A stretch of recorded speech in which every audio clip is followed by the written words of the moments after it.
Good evening, folks. This is the second to the last class for this fall term. And as we started last week, it's a session on health, would you believe? We started last week with exercise, and this year it's going to be about diabetes and diets. And next week, it is going to be first the mental health, which is the library course, the history of the Fort Kent Library. And should be very interesting. So tonight we have Rose Bard, who is actually here with me, and she will turn it over to her, and she will start the class. Dun, dun, dun, dun. Okay, folks, welcome to Rosemary Bard Kyle's class on nutrition for DM2, also known as type 2 diabetes. I'm a retired dietitian, licensed dietitian nutritionist. And this evening, what I'd like to discuss is basic physiology of diabetes and then the diet. And at the end, I will be taking questions.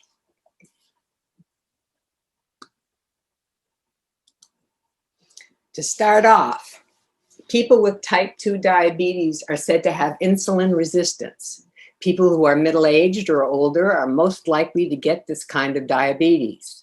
It used to be called adult onset diabetes, but type 2 diabetes also affects kids and teens, mainly because of childhood obesity. Type 2 is the most common type of diabetes. There are about 29 million people in the United States with type 2. Another 84 million have prediabetes, meaning their blood sugar or blood glucose is high, but not high enough to be diabetes yet.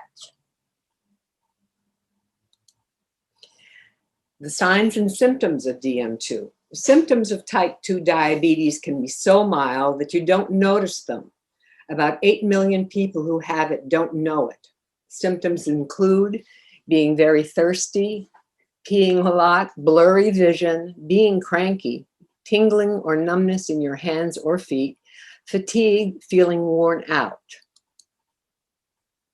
You may have wounds that don't heal, yeast infections that keep coming back, feeling hungry, weight loss without trying, getting more infections. If you have dark rashes around your neck or armpits, see your doctor. These are called acanthosis nigricans, and they can be signs that your body is becoming resistant to insulin. The causes of type 2. Your pancreas makes a hormone called insulin. It helps your cells turn glucose, a type of sugar, from the food you eat into energy. People with type 2 diabetes make insulin, but their cells don't use it as well as they should. At first, your pancreas makes more insulin to try to get glucose into your cells, but eventually it can't keep up and the glucose builds up in your blood instead. Usually, a combination of things causes type 2 diabetes. They might include genes. Scientists have found different bits of DNA that affect how your body makes insulin. Extra weight. Being overweight or obese can cause insulin resistance, especially if you carry your extra pounds around your middle. Metabolic syndrome. People with insulin resistance often have a group of conditions including high blood sugar, extra fat around the waist, high blood pressure, and high cholesterol and triglycerides. Too much glucose from your liver. When your blood sugar is low, your liver makes and sends out glucose. After you eat, your blood sugar goes up or liver will usually slow down and store its glucose for later. But some people's livers don't. They keep cranking out sugar.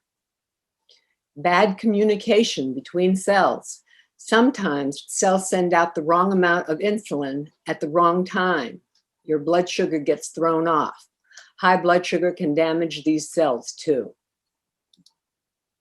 The risk factors. Certain things make it more likely that you'll get type 2 diabetes. The more of these that apply to you, the higher your chances of getting it are. Some things are related to who you are, your age, 45 or older, your family, a parent, sister, or brother with diabetes. Ethnicity, African American, Alaska Native, Native American, Asian American, Hispanic or Latino, or Pacific Islander American.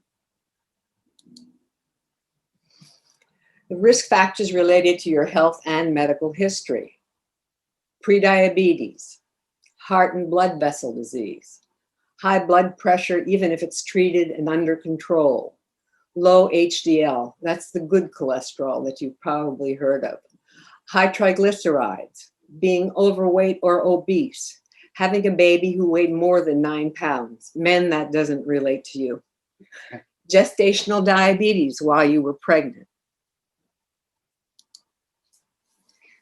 Polycystic ovary syndrome. This is a hormonal problem in females.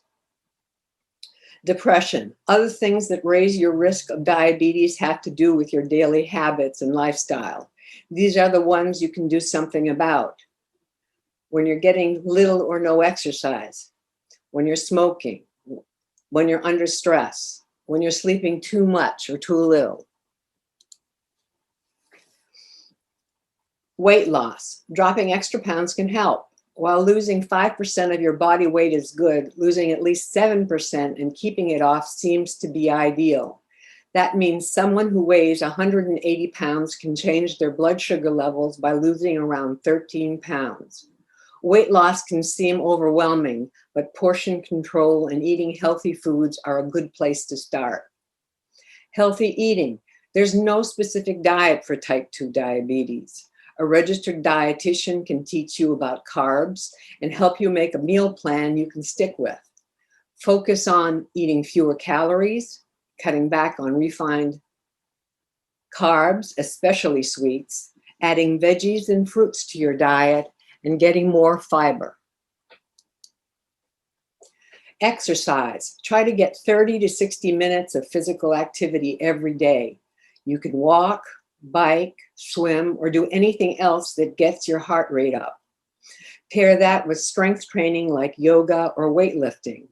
If you take a medication that lowers your blood sugar, you might need a snack before a workout. Watch your blood sugar levels.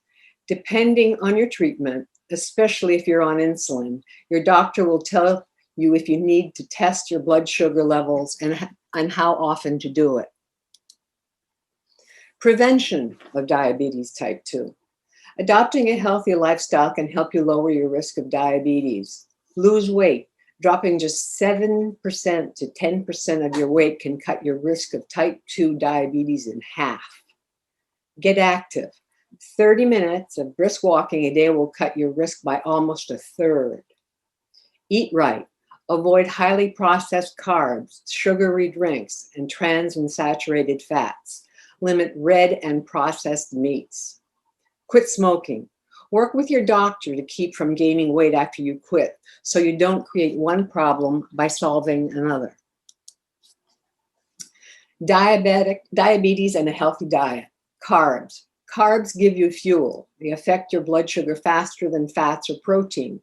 You'll mainly get them from fruit, milk and yogurt, bread, cereal, rice, and pasta, starchy vegetables like potatoes, corn, and beans. Some carbs are simple, like sugar. Other carbs are complex, like those found in beans, nuts, vegetables, and whole grains. Complex carbohydrates are better for you because they take longer for your body to digest. They give you steady energy and fiber. You may have heard of carbohydrate counting. That means you keep track of the carbs, sugar and starch, you eat each day. Counting grams of carbohydrates and splitting them evenly between meals will help you control your blood sugar. If you eat more carbohydrates than your insulin supply can handle, your blood sugar level goes up. If you eat too few, your blood sugar level may fall too low. You can manage these shifts by knowing how to count carbs. 1 carbohydrate serving equals 15 grams of carbohydrates. A registered dietitian can help you figure a carbohydrate counting plan that meets your specific needs. For adults, a typical plan includes 2 to 4 carb servings each meal and 1 to 2 as snacks. You can pick almost any food product off the shelf, read the label, and use the information about grams of carbohydrates to fit the food into your type 2 diabetes meal plan. Anyone can use carb counting. It's most useful for people who take more than 1 daily shot of insulin, use an insulin pump, or want more flexibility and variety in their food choices. Fiber. You get fiber from plant food, fruits, vegetables, whole grains, nuts, beans, and legumes. It helps with digestion and blood sugar control. You feel fuller, so you eat less, which is a plus if you need to lose weight. People who eat high fiber diets tend to be less likely to get high blood pressure and heart disease. Most Americans don't eat enough fiber, so focus on these foods: fresh fruits and vegetables, cooked dried beans and peas, whole grain breads, cereals, and crackers, brown rice, bran foods. It's best to get fiber from food, but if you can't get enough, taking fiber supplements can help. If you take a fiber supplement, increase the amount slowly. This can help prevent gas and cramping. It's also important to drink enough liquids when you increase your fiber intake. Fat. Diabetes makes you more likely to get heart disease, so you'll want to limit unhealthy fats such as saturated fats and trans fats. The main sources of saturated fats are cheese, beef, milk, and baked items. Avoid trans fats, which are bad for your heart. Check the ingredients list for partially hydrogenated oils. Also know that if a product says 0 grams trans fat, it may actually have up to half a gram of trans fat per serving. For a healthy diet, choose lean cuts of meat. Don't fry foods. Instead, you can bake, broil, grill, roast, or boil. Choose low-fat or fat-free dairy foods. Include them in your daily carbohydrate count. Use vegetable cooking spray or cholesterol-lowering margarine that has stannous or sterols. Pick liquid vegetable oils instead of animal fat. Salt. Diabetes raises your risk of getting high blood pressure. Too much salt can add to that risk. Your doctor or dietitian may ask you to limit or avoid salt and seasoned salt or salt seasonings, boxed mixes of potatoes, rice, and pasta, canned meats, canned soups and vegetables with salt, cured or processed foods, ketchup, mustard, salad dressings, other spreads, and canned sauces. Packaged soups, gravies, and sauces, pickled foods, processed meats like lunch meat, sausage, bacon, and ham, olives, salty snack foods, monosodium glutamate, MSG, often found in Chinese food, soy and steak sauces. Low salt cooking tips. Use fresh ingredients in food with no salt added. For favorite recipes, you may need to use other ingredients and cut out or use less salt. Try orange or pineapple juice as a base for meat marinades. Check the sodium on food labels. Choose frozen entrees that have 600 milligrams or less of sodium. Limit yourself to one of these frozen entrees per day.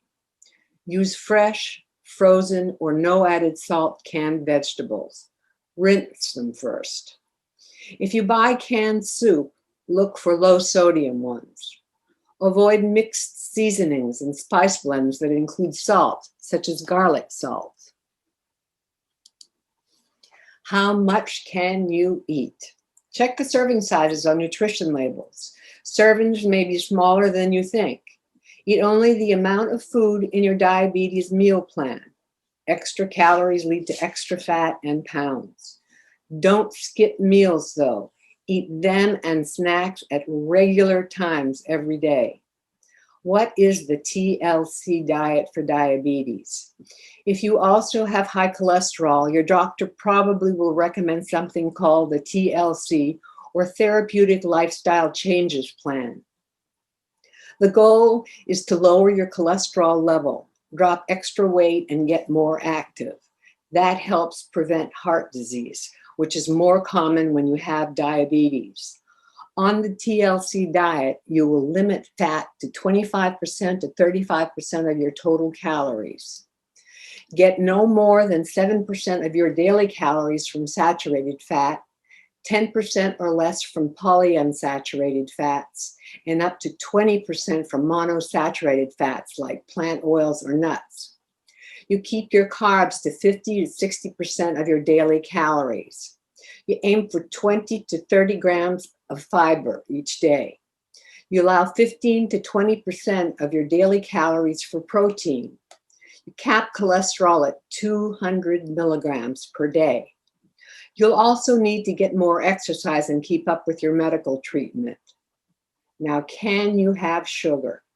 You might have heard that people with diabetes shouldn't have any table sugar. While some doctors say that, others take a more forgiving view. Most now say that small amounts of the sweet stuff are fine as long as they're part of an overall healthy meal plan.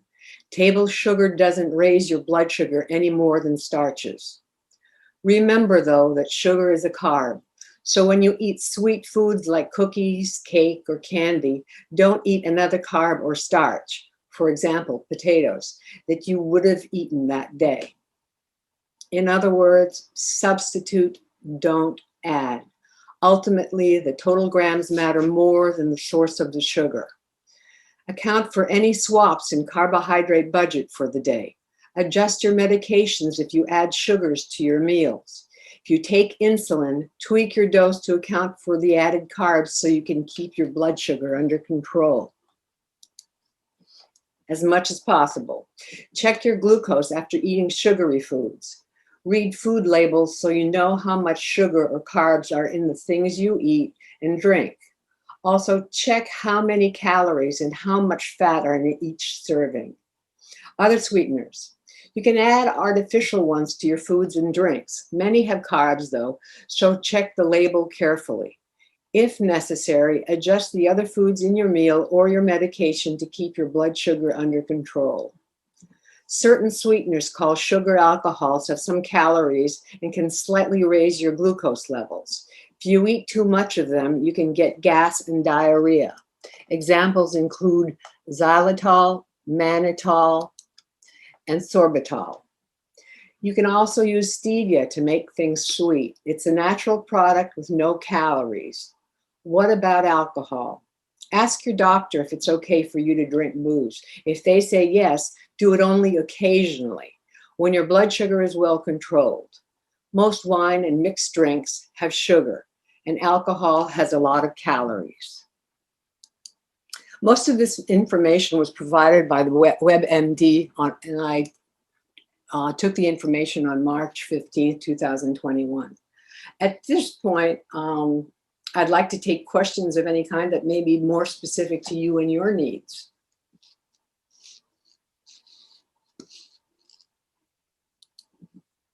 Any questions, anyone?